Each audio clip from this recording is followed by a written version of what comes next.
Conversaciones con Dios. Neil Donald Walsh.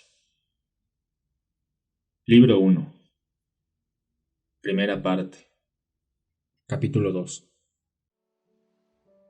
He buscado el camino hacia Dios toda mi vida. Sé que lo has hecho. Y ahora lo he encontrado, y no puedo creerlo. Me parece estar aquí sentado escribiéndome a mí mismo. Es lo que estás haciendo. Pero no creo que eso sea lo que debería parecerme una comunicación con Dios. ¿Quieres clarines y trompetas? Veré qué puedo hacer. ¿Sabes? Habrá quienes digan que todo este libro no es más que una blasfemia, especialmente si sigues haciéndote el gracioso. Deja que te explique algo. Tienes la idea de que Dios solo se muestra de una única manera. Esa es una idea muy peligrosa. Eso te impide ver a Dios en todas partes. Si crees que a Dios se le ve y se le oye solo de una manera, o es solo de una manera, me mirarás sin verme día y noche. Te pasarás toda la vida buscando a Dios y no lo encontrarás, precisamente porque estarás buscando a alguien. Lo pongo como un ejemplo. Se ha dicho que si uno ve a Dios en lo profano y en lo profundo, se está perdiendo la mitad de la historia. Es una gran verdad. Dios está en la tristeza y en la carcajada, en lo amargo y en lo dulce. Detrás de cada cosa se oculta un propósito divino y, por lo tanto, en cada cosa se halla la presencia divina. Una vez empecé a escribir un libro titulado Dios es un bocadillo de salami. Habría sido un buen libro. Yo te di esa inspiración. ¿Por qué no lo escribiste? Me pareció una blasfemia, o cuando menos una horrible irreverencia. Querrás decir una maravillosa irreverencia.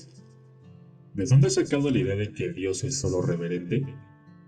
Dios es lo alto y lo bajo, lo caliente y lo frío, la izquierda y la derecha, lo reverente y lo irreverente. ¿Acaso piensas que Dios no ríe? ¿Imaginas que Dios no disfruta con una buena broma? ¿Crees que Dios carece de sentido del humor? Deja que te diga algo. Dios inventó el humor. Debes hablarme en un tono circunspecto cuando te dirijas a mí.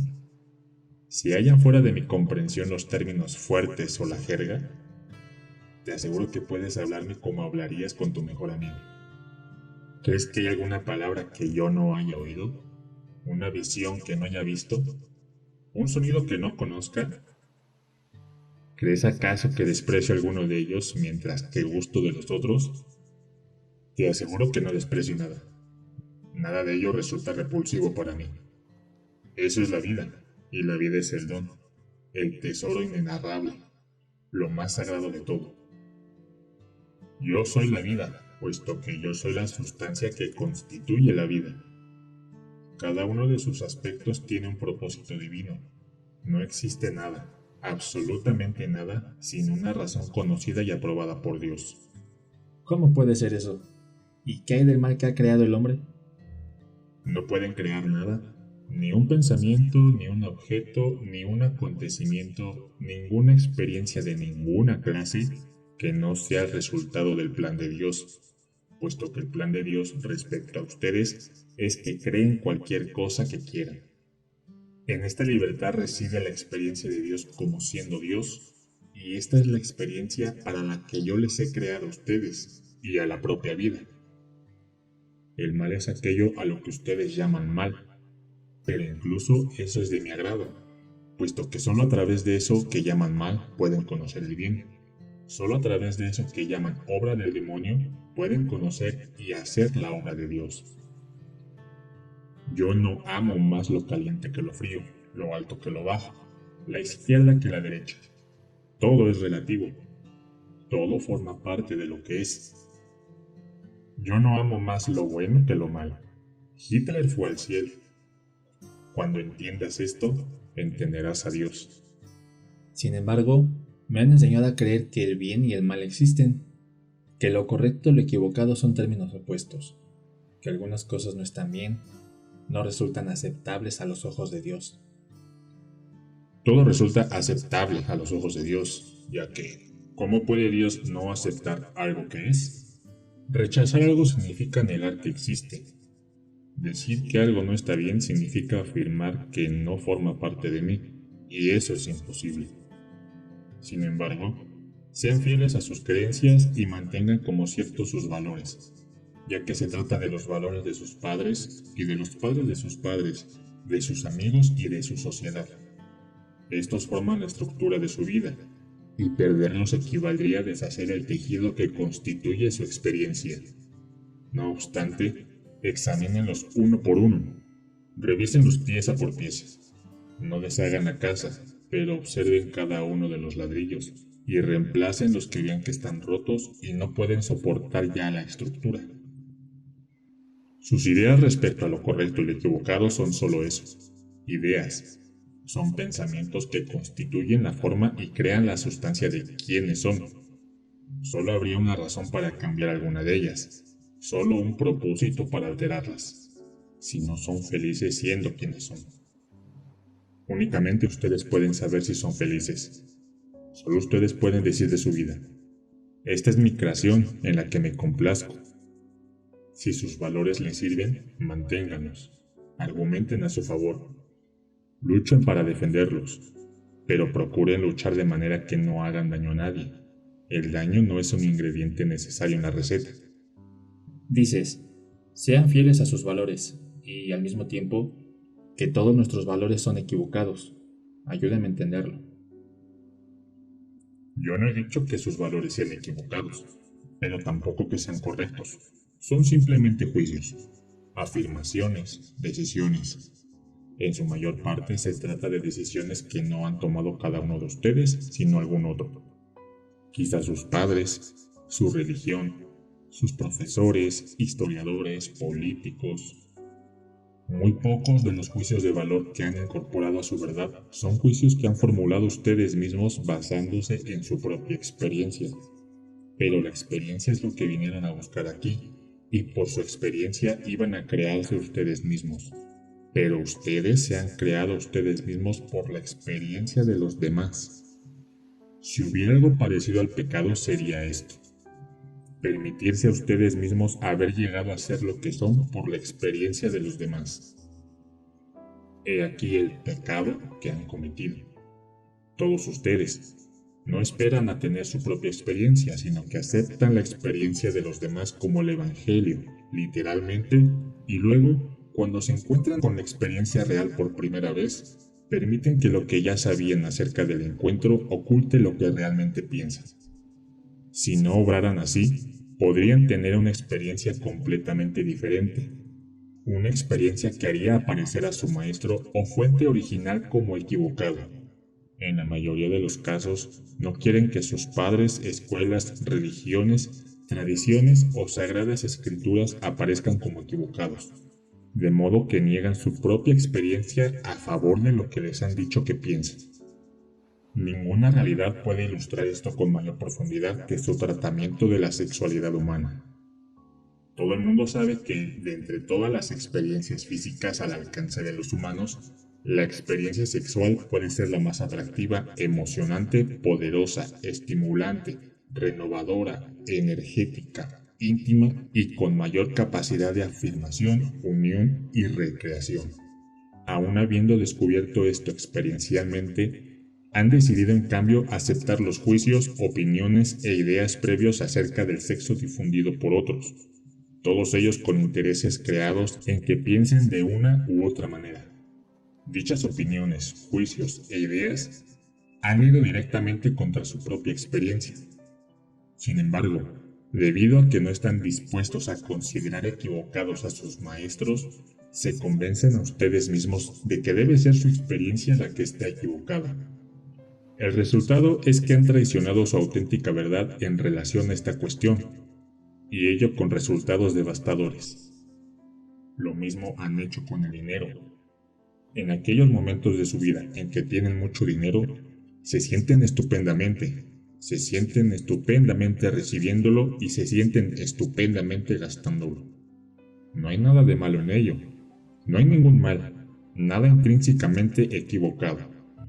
Sin embargo, han arraigado tan profundamente en ustedes las enseñanzas de los demás sobre este tema que han rechazado su experiencia a favor de la verdad. Al haber adoptado esta verdad como suya, han construido pensamientos en torno a ella, pensamientos que son creadores, Han, pues, creado una realidad personal en torno al dinero que lo aleja de ustedes, ya que, ¿para qué tratarían de atraer algo que no es bueno? Sorprendentemente, han creado la misma contradicción en torno a Dios. Todas sus experiencias más profundas acerca de Dios les dicen que Dios es bueno. Todos aquellos profesores suyos que les enseñan algo acerca de Dios les dicen que Dios es malo. Su corazón les dice que hay que amar a Dios sin temerle. Sus profesores les dicen que hay que temer a Dios, puesto que es un Dios vengativo. Han de vivir en el temor a la cólera de Dios, dicen. Deben temblar en su presencia. Durante toda su vida han de temer el juicio del Señor, les han dicho, pues el Señor es justo y todo lo sabe, y se hallarán en apuros cuando se enfrenten a la terrible justicia del Señor. Deben, pues, obedecer los mandamientos de Dios, o si no, sobre todo, no han de formular preguntas lógicas tales como, si Dios quiere una estricta obediencia a sus leyes, ¿por qué creó la posibilidad de que dichas leyes fueran violadas? Todos sus maestros les dicen que porque Dios quería que tuvieran libre albedrío. Sin embargo, ¿qué clase de libre albedrío es ese? Si elegir una cosa en lugar de otra lleva a la condenación, ¿cómo la libre voluntad puede ser libre si no es su voluntad, sino la de algún otro, la que deben cumplir? Quienes les enseñan eso hacen de Dios un hipócrita. Se les ha dicho que Dios perdona y es compasivo, pero si no le piden perdón del modo correcto, si no se dirigen a Dios de la manera adecuada, su súplica no será escuchada, su clamor quedará sin respuesta. Incluso eso no sería tan malo si hubiera una sola manera adecuada, pero se enseñan tantas maneras adecuadas como profesores hay. Así, la mayoría de ustedes pasan casi toda su vida adulta buscando la manera correcta de rendir culto, de obedecer y de servir a Dios. La ironía del asunto está en que yo no quiero su culto, yo no necesito su obediencia y no necesitan servirme. Este tipo de comportamientos son los que históricamente han exigido de sus súbditos los monarcas. Normalmente, monarcas egocéntricos, inseguros y tiránicos. En absoluto son exigencias divinas, y es extraordinario que el mundo no haya llegado ya a la conclusión de que tales exigencias son falsas, de que no tiene nada que ver con las necesidades o los deseos de Dios.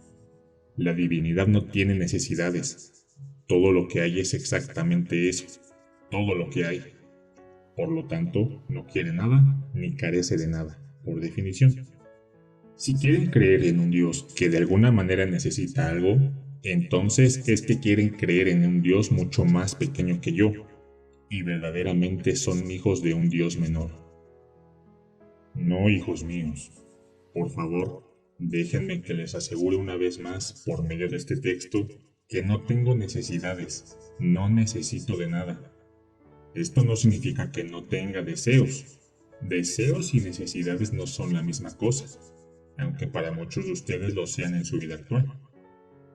El deseo es el principio de toda creación, es el primer pensamiento. Es un sentimiento grandioso en el alma, es Dios decidiendo qué va a crear. ¿Y cuál es el deseo de Dios? Yo deseo, en primer lugar, conocerme y experimentarme a mí mismo en toda mi gloria, saber quién soy. Antes de inventarlos a ustedes y todos los mundos del universo, era imposible para mí hacerlo. En segundo lugar, deseo que puedan conocer y experimentar quiénes realmente son, por medio del poder que les he dado de crearse y experimentarse a ustedes mismos de cualquier modo que escojan.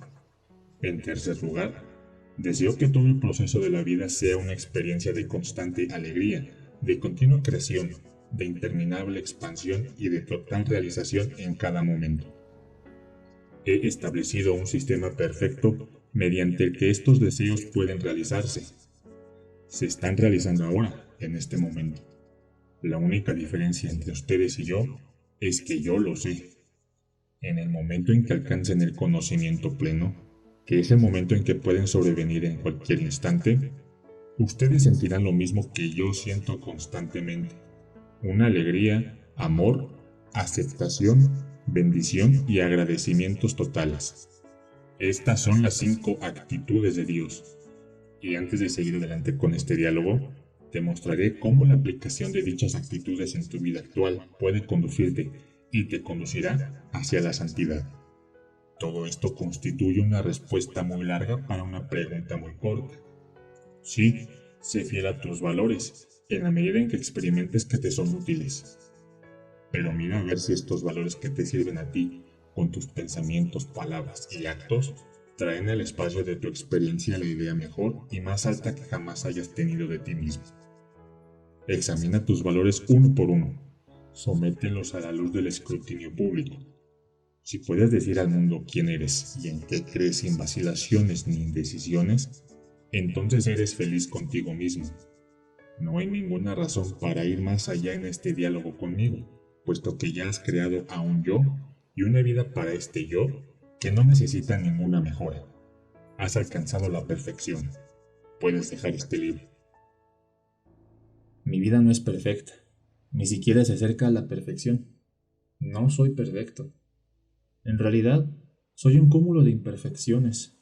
Me gustaría, a veces de todo corazón, poder corregir esas imperfecciones, lo que yo sé que origina mis pensamientos, que provoca mis caídas y que me mantiene en mi camino. Supongo que por eso es por lo que he acudido a ti. No he sido capaz de encontrar las respuestas por mí mismo. Estoy contento de que hayas acudido a mí. Siempre he estado dispuesto a ayudarte, y lo estoy ahora. No tienes por qué encontrar las respuestas por ti mismo. Nunca has tenido por qué. Pero parece tan presuntuoso sencillamente sentarse y dialogar contigo de este modo, y mucho más imaginar que tú, Dios, me respondes. Quiero decir que es una locura. Ya veo. Los autores de la Biblia estaban cuerdos, pero tú estás loco. Los autores de la Biblia fueron testigos de la vida de Cristo y reprodujeron fielmente lo que vieron y oyeron. Falso. La mayoría de los autores del Nuevo Testamento nunca conocieron ni vieron a Jesús en su vida. Vivieron muchos años después de que Jesús abandonara la tierra. No habrían reconocido a Jesús de Nazaret aunque se hubiera cruzado con él en la calle. Pero los autores de la Biblia fueron grandes creyentes y grandes historiadores. Recogieron los relatos que habían llegado hasta ellos y sus amigos de boca de sus mayores, quienes, a su vez, los habían oído de sus mayores, hasta que finalmente surgió una recopilación escrita. Y no todos los autores de la Biblia fueron incluidos en el documento final. Ya habían surgido las iglesias en torno a las enseñanzas de Jesús, y como sucede siempre y donde quiera que la gente se agrupe en torno a una idea poderosa, hubo ciertos individuos en el seno de dichas iglesias o enclaves que determinaron qué partes de la historia de Jesús debían mencionarse y cómo. Este proceso de selección y corrección continuó durante toda la recopilación, redacción y publicación de los Evangelios y la Biblia. Incluso varios siglos después de que se consignaran las escrituras originales, un alto consejo de la Iglesia determinó, una vez más, qué doctrinas y verdades había que incluir en la Biblia oficial de entonces y qué resultaría malsano o prematuro revelar a las masas. Además, ha habido otras sagradas escrituras, cada una de ellas fruto de un momento de inspiración de hombres por lo demás corrientes, ninguno de los cuales estaba más loco que tú. ¿No estarás sugiriendo que estos textos podrían llegar a ser un día sagradas escrituras? Hijo mío, todo en la vida es sagrado. Desde esta perspectiva, sí, son sagradas escrituras, pero no quiero hacer juegos de palabras contigo, pues sé lo que quieres decir. No estoy sugiriendo que este manuscrito llegará a convertirse un día en sagrada escritura, al menos no durante algunos cientos de años o hasta que su lenguaje se vuelva anticuado. Mira, el problema es que este lenguaje es demasiado coloquial, demasiado familiar, demasiado contemporáneo. La gente supone que, si Dios hablara directamente con uno, su voz no sonaría como la del vecino de al lado. La estructura del lenguaje debe poseer una matiz de unidad, por no decir de divinidad, una matiz de dignidad, una sensación de santidad. Como he dicho antes, esto es solo una parte del problema. La gente tiene una percepción de Dios como alguien que se manifiesta de una única forma. Cualquier cosa que vio en esta forma se considera una blasfemia. Lo que yo he dicho antes. Lo que tú has dicho antes. Pero vayamos al fondo de la cuestión. ¿Por qué te parece una locura que tú puedas mantener un diálogo con Dios? ¿Acaso no crees en la oración? Sí, pero esto es distinto. Para mí, la oración siempre ha tenido una sola dirección. Yo pregunto y Dios permanece inmutable. ¿Dios no ha respondido nunca a una oración?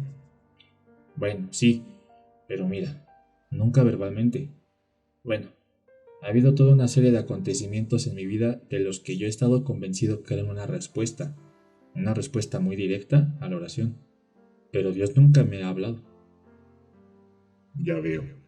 Entonces, ese Dios en el que crees es un Dios que puede hacerlo todo, menos precisamente hablar. Por supuesto que Dios puede hablar, si quiere hacerlo. Eso es lo que no parece probable que Dios vaya a querer hablarme a mí. He ahí la razón de todos los problemas que experimentas en tu vida, que no te consideras a ti mismo suficientemente digno de que Dios te hable.